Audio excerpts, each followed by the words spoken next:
नमस्कार। केंद्र सरकार ने फैसला किया है कि अगली बार जब जनगणना होगी, तो जो जनगणना करने वाले लोग आपके घर आएँगे, तो वो आपसे बाकी चीज़ों के बारे में तो पूछेंगे ही। जो 28-29 कॉलम पहले थे, उसमें एक नया चीज़ और भी ऐड हो जाएगा, भाई आप कौन जात के हैं? मतलब मिश्रा हैं, झा हैं, यादव हैं, सिंह हैं, धानुक हैं, कुर्मी हैं, कोई ये न जाने जितने हिंदुस्तान की जातियाँ हैं, उन सारी जातियों में से कौन-सी आपकी जाति है, ये भी हमको बता दीजिए।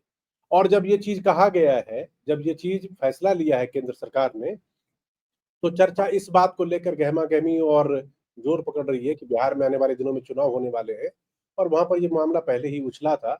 तो इस मामले का वहाँ पर क्या कुछ असर हो सकता है? वहाँ के चुनाव किसके पक्ष में इससे होगा, किसको एडवांटेज मिलेगा? तो मैंने सोचा कि नेशनल पर्सपेक्टिव में तो बात करेंगे ही करेंगे, पहले थोड़ा बिहार को समझते हैं और बिहार को समझाने के लिए और जाति का हिसाब-किताब समझने के लिए हमने शिवपूजन जी को, यानी कि शिवपूजन झा जो पुराने जाने-माने पत्रकार हैं, आपने हमने सबने उनको लगातार रिपोर्टिंग करते हुए और बिहार को समझते हुए और समझाते हुए सालों साल देखा है। वैसे वो देश की भी राजनीति और देश की दशा-दिशा पे बहुत अच्छी सी समझ रखते हैं। तो उनसे बात करने के लिए मैंने उनको अपने साथ जोड़ रखा है। तो शिवपूजन जी प्रकट हो जाइए, लीजिए मैं आपको जोड़े दे रहा हूँ। तो आ गए हैं शिवपूजन जी मेरे साथ। शिवपूजन जी बहुत-बहुत स्वागत है आपका हमारे साथ कनेक्ट इस स्पेशल बहुत बहुत टॉक। धन्यवाद। बहुत बहुत आपका तो धन्यवाद जात आपका में मिहिर जी। कोई शिवभोजन जी आपके जात में तो कोई दिक्कत ही नहीं है। आप तो पहले झा लिखते हैं, घुसेगा पूछेगा भी नहीं। वो तो अपने मन से ही ब्राह्मण में टिक कर देगा।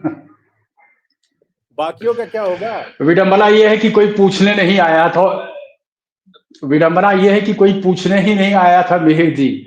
आपको याद होगा जब यहाँ पर सर्वे रिपोर्ट को जो है वो पब्लिक डोमेन में लाया गया था, तो बहुत जगह से सवाल खड़े किए गए थे कि भाई मेरे जी। घर तो कोई पूछने को आया ही नहीं कि मैं किस जाति का हूं, तो फिर ये आंकड़े आखिर किस तरीके से कोलेट किए गए। भाजपा ने खुद सवाल उठाए थे और तभी मुझे लग रहा है कि जो ये सेंट्रल गवर्नमेंट कास्ट सेंसस की बात कर रही है, तो आप देखेंगे कि दोनों आंकड़ों में कुछ ना कुछ फर्क आपको देखने को जरूर मिलेगा। जो आंकड़े राज्य सरकार ने पेश किए हैं और जो बाद में अब से कुछ वर्ष के बाद फाइनल आंकड़े अगर आते भी हैं तो। लेकिन एक बात बताइए, ये तो पहली ही बॉल पे आपने बम फोड़ दिया। आपने जिस तरह की बात की कि भाई कोई आया नहीं पिछली बार 2023, अगर मैं गलत नहीं हूं, तो 2023 में जब नीतीश कुमार तेजस्वी यादव के साथ सरकार में थे, तब वहां पर जातिगत ये सर्वेक्षण हुआ था, सर्वे हुआ था पता लगाने के लिए कि किस जात के कितने लोग बिहार में है। ठीक। अब आप पहली ही बॉल पे कहते हैं कि आपके पास तो कोई आया नहीं और सर्वेक्षण हो गया, उसको लेकर वाकई उस टाइम पे बहुत कंट्रोवर्सी हुई थी। तो अब जो ये कहने का मतलब ये हो कि बिहार के लोगों में इस केंद्र के फैसले के बाद उतना एक्साइटमेंट नहीं होगा कि चुनाव को लेकर। देखिए, अगर मैं आपको सही बात बताऊं तो पॉलिटिकल पार्टीज को अगर हम छोड़ दें तो लोगों में बहुत ज्यादा एक्साइटमेंट नहीं है। क्या निष्कर्ष निकला था जो कास्ट सर्वे यहाँ का, उसको पब्लिक डोमेन में जब डाला गया, उसका निष्कर्ष क्या निकला था? कास्ट समाज के लोग काफी रुष्ट हो गए थे। बहुत कम मिनिस्ट्रियल पॉपुलेशन उनकी दिखी, 0.60%। यादवों की तादाद थोड़ी बड़ी भी दिखी, 14.6% के आसपास। जो माली हालत है कास्टों की अच्छी दिखाई गई। यादव ने काफी गेन किया है। बहुत फर्क नहीं पड़ा बिहार की राजनीति में। आपने देखा होगा कि यहाँ पर खास करके रिजर्वेशन का बार उसको बढ़ाने की कोशिश हुई, कोर्ट उसमें इंटरवीन करता है। कुल मिलाकर के मुझे जो लग रहा है कि बिहार के चुनाव के संदर्भ में चूंकि आप मिहिर जी बात करना चाह रहे हैं, मुझे लग रहा है कि यहाँ के विपक्ष को एक ही मुद्दा था, कास्ट बेस्ड सर्वे। राहुल गांधी जब भी बिहार के दौरे पे रहते हैं या बाहर रहते हैं, वो इसी मुद्दे को उठाते हैं। कहीं ना कहीं एक इमोटिव कनेक्ट हो गया था राहुल गांधी का तेजस्वी यादव का। अब बीजेपी सरकार ने ये मुद्दा ही उनके हाथ से छीन लिया है। लेकिन आगे हम चर्चा इस बात पे भी करेंगे कि इसके बड़े दूरगामी परिणाम होंगे। ऑल ऑफ अ सडन ये बोल्ड डिसीजन लिया तो गया है इसी कास्ट बेस्ड सर्वे को लेकर के। भाजपा बहुत फोर्थ कमिंग नहीं हुआ करती थी। आपको याद होगा कैसी बयानबाजी भाजपा की तरफ से यहाँ पर होती थी कास्ट बेस्ड सर्वे को लेकर के। हर वक्त जी। भाजपा का कोई भी नेता आपको बिल्कुल फोर्थ कमिंग नहीं था इस विषय को लेकर के, लेकिन कास्ट बेस्ड सर्वे यहाँ पर हुआ, रिपोर्ट को सार्वजनिक भी कर दिया गया। लेकिन इससे बिहार की राजनीति में मैंने कोई बहुत उथल पुथल नहीं देखा। कास्ट इक्वेशंस के डायनामिक्स को बुरी तरह से चेंज होते मैंने नहीं देखा। देखिए, यहाँ पर इक्वेशन तो बिल्कुल साफ है, बिल्कुल स्पष्ट है। महागठबंधन के पाले में जो कोर वोट बैंक जाना हो यादव और मुस्लिम का जाना है, एमवाई समीकरण वो इंटैक्ट है। उसमें कितनी सेंध बाकी पार्टियां लगा सकती हैं, इस पर बहुत कुछ निर्भर करता है। लेकिन बाकी जो और है, ईबीसी की बात कर लें, ओबीसी की बात कर लें, जो अपर कास्ट हैं, इसका कितना कंसोलिडेटेड वोट बैंक एनडीए के पक्ष में जाता है, उसकी सारी कवायद है। लेकिन एक बात जो बहुत महत्वपूर्ण है वो ये है कि तकरीबन 19% के आसपास का मुस्लिम पॉपुलेशन निकला था, अगर मैं गलत नहीं हूं तो तकरीबन 19%, 17-18% थोड़ा सा कम शायद। 17 से 19%। जी जी। 1819% के आसपास का अगर निकला था। अब आप देखिए कि जिस तरीके से ये वक्फ बिल की बात हुई, ट्रिपल तलाक की बात हुई, अब आप भाजपा के तमाम नेताओं को बोलते सुन रहे हैं, वो पासमानदा समाज का बार बार जिक्र कर रहे हैं।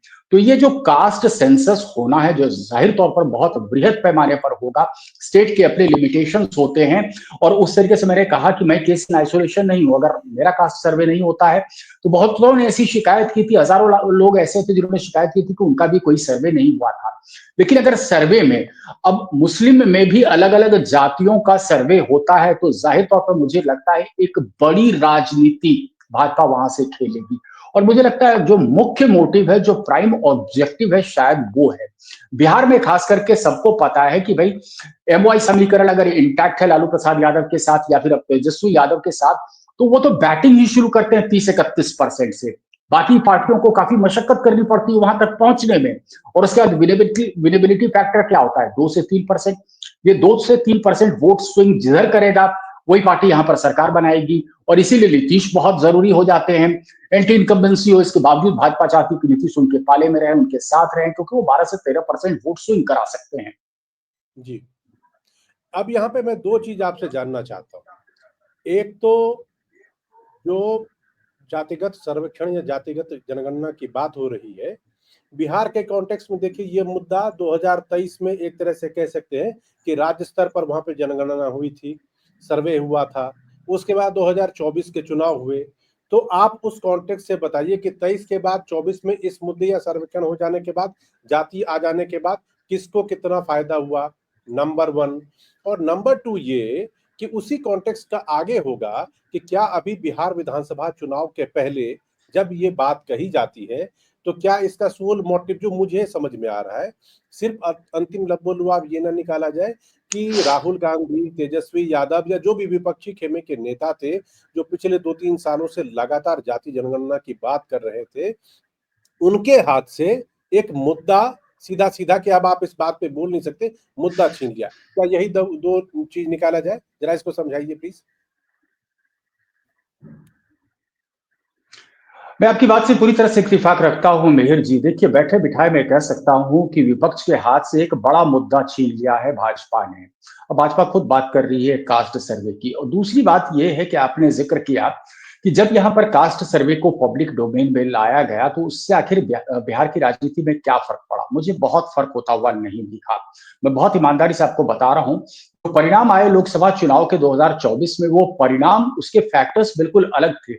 ठीक है, मैं मानता हूं इसके पहले चुनाव में भाजपा लगभग तमाम सीटों पर यहां पर काबिज हो चुकी थी, सारी सीटें भाजपा यहां पर जीत चुकी थी। लेकिन इस बार फैक्टर्स ऐसे थे जो कि नेशनल लेवल के फैक्टर्स थे। और इस तभी आपने देखा होगा उत्तर प्रदेश में भी उसी तरीके के रिजल्ट आए, बिहार में भी उसी तरीके के रिजल्ट आए।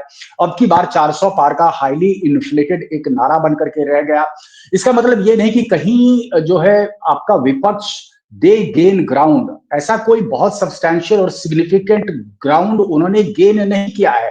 और कास्ट बेस्ड सर्वे करा करके वो कर लेंगे। मुझे लगता है जो कोर इशू हो वो ये है कि बेसिकली ऐसी पॉलिटिकल पार्टियां जो जात पात की राजनीति करना चाहती हैं, उनके पास beforehand exact data available नहीं था। उस डाटा की उनको जरूरत थी, डाटा उनको मिल गया, उनकी जरूरतें पूरी हो गई। कोशिश की गई कि जिसकी जितनी हिस्सेदारी, मतलब जिसकी जितनी आबादी उसकी उतनी हिस्सेदारी, लेकिन इस पर कोर्ट ने संज्ञान ले लिया है। तो अभी देखिए, चुनाव में थोड़ा वक्त तो है, 5-6 महीने का वक्त है। अब विपक्ष इस मुद्दे को कैसे भुनाने की कोशिश करता है, उसको कैसे उठाने की कोशिश करता है, भाजपा इसको कैसे अपने पक्ष में भुनाने की कोशिश करती है, ये देखना बहुत दिलचस्प होगा मिहिर जी। शिवपूजन जी, जब आप अभी कह रहे थे ना कि जिसकी जितनी आबादी उसकी इतनी भागीदारी या हिस्सेदारी, तो मुझे याद आया, आपको याद होगा जब लालू और नीतीश साथ हुआ करते थे, तो जो कुर्मी चेतना रैली हुई थी, जिसमें के बाद नीतीश कुमार ने उस मंच पे जाके एक तरह से ऐलान कर दिया कि वो और लालू अलग हो रहे हैं। उस टाइम पर भी नीतीश का नारा यही था कि जिसकी जितनी हिस्सेदारी उसकी उतनी भागीदारी, यानी जनगणना में मेरी इतनी वोट बैंक है तो उसी हिसाब से मुझे हिस्सेदारी सत्ता में मिलनी चाहिए। तो कुछ कुछ वो कास्ट डिवाइड की बात कर रहा हूं। ये जब संख्या आ जाएगी तो जो बिहार जैसे राज्य, बिहार से बाहर मैं बाद में निकलता हूँ, बिहार जैसे राज्य जिसके बारे में कहा जाता है और बहुत हद तक मैं भी उसे सच ही मानता हूं कि बिहार की राजनीति में सारी चीजें एक तरफ और जात सबसे ऊपर, उससे आगे वो निकला ही नहीं। तो वहां पर ये डिवाइड और मतलब गहरी तरीके से खींच दिया जाएगा, जाति में बढ़ जाएगा जब चुनाव होगा तब बिहार।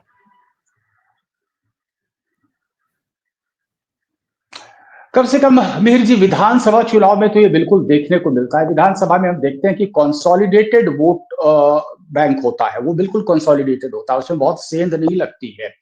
अगर हम एमओ इक्वेशन की बात करते हैं तो वो कंसोलिडेटेड होता है। जो एक कहते हैं ना, एक माइग्रेंट पॉपुलेशन, फ्लोटिंग पॉपुलेशन या युवाओं का है, उसमें थोड़ी बहुत चेंजेस देखने को मिली। मैं इसको थोड़ा सा एक एग्जाम्पल के माध्यम से आपको स्पष्ट करने की कोशिश करता हूं। जी बिहार में शराबबंदी कानून लागू किया गया। बार बार नीतीश कुमार कहते हैं कि महिलाओं के कहने पर शराबबंदी कानून लागू किया। तो जब महिलाओं को, जिनका कि तकरीबन 50% के आसपास का वोटिंग परसेंटेज अगर मान लेते हैं कि है, तो अगर महिलाओं का समर्थन नीतीश कुमार को प्राप्त था, तो इसके बावजूद पिछले विधानसभा चुनाव में नीतीश कुमार की पार्टी तीसरे नंबर की पार्टी क्यों हो गई? चिराग पासवान क्यों इतने डैमेजिंग हो गए? ये एक बड़ा, बहुत बड़ा फैक्टर है। तो मेरा मानना यही है कि देखिए, rigid caste lines, rigid compartmentalisation Bihar की एक रियलिटी है। कास्ट बेस्ड सेंसस करके सिर्फ आप कहते हैं ना कि you taste the water, you fathom the ocean, आप गहराई नापते हो। अब यादवों की पॉपुलेशन तो बड़ी भी दिखी ना, तो जाहिर तौर पर कहते हैं ना कि ये इम्बोल्डनिंग एक चीज हो सकता है राजद के लिए। लेकिन कंसोलिडेशन अगर होता है तो रिवर्स कंसोलिडेशन भी होता है, और रिवर्स कंसोलिडेशन की कोशिशें भी हो रही हैं, जबरदस्त तरीके से रिवर्स कंसोलिडेशन हो रही है। देखिए, अगर नीतीश कुमार राजद के खेमे में आते हैं तो क्या नीतीश कुमार का वोट वो राजद के कैंडिडेट को भी ट्रांसफर होता है? ये बहुत दिलचस्प बात है। या क्या कांग्रेस का जो कोर वोटर है वो राजद को भी ट्रांसफर होता है? ये बड़ी बात है। लेकिन मुझे लग रहा है, जो आप मूल प्रश्न कर रहे हैं, मुझे लग रहा है कि एक कास्ट सेंसस एक अटेंशन डिफ्लेक्शन टैक्टिक्स भी हो सकता है, पॉइंट वन। दूसरा, ये विपक्ष के हाथ से एक ही मुद्दा मुझे दिख रहा था विपक्ष का, क्योंकि जो बाकी मुद्दे उठाए जा रहे हैं, चाहे कन्हैया कुमार उठाए या तेजस्वी यादव उठाए, उसमें एक डाइकोटॉमी है। रोजगार की बात की जा रही है तो नीतीश कुमार कह रहे हैं रोजगार तो उन्होंने दिया, एक साथ 2 लाख से ज्यादा शिक्षकों की नियुक्ति नीतीश कुमार के रिजीम में हुआ। नीतीश कुमार ने उसकी कल्पना की थी जब वो भाजपा के साथ थे। दूसरा मुद्दा उठाया जा रहा है यहाँ पर पलायन का। ये इन मुद्दों के साथ वो इमोटिव कनेक्ट ये पार्टियां वोटर्स के साथ नहीं जोड़ पा रही है। वजह साफ तौर पर कहीं ना कहीं यहाँ का जो वोटर है वो सवाल करता है कि 2005 के पहले की स्थिति क्या थी, तब रोजगार की बातें क्यों नहीं हो रही थी। तीसरी बात यह है कि कांग्रेस क्या यहाँ पर, अभी हमने कुछ वक्त पहले इस बात पे भी चर्चा की थी कि कन्हैया कुमार को या कृष्णा अलावारू को उतार करके कहीं ना कहीं एक सेम्बलेंस देने की कोशिश हो रही थी, क्या कांग्रेस दिल्ली वाली राजनीति बिहार में करेगी। लेकिन फिर हमने देखा कैसे कांग्रेस ने घुटने टेक दी। कांग्रेस को पता है कि उनका वोटिंग प्रतिशत यहाँ पर उनके पक्ष में कुछ है नहीं। 1990 के पहले भले ही 7% सीटें कांग्रेस के पक्ष में जाया करती थी, लेकिन आज द अगली रियलिटी इज कि उनको राजद का समर्थन और साथ चाहिए ही चाहिए।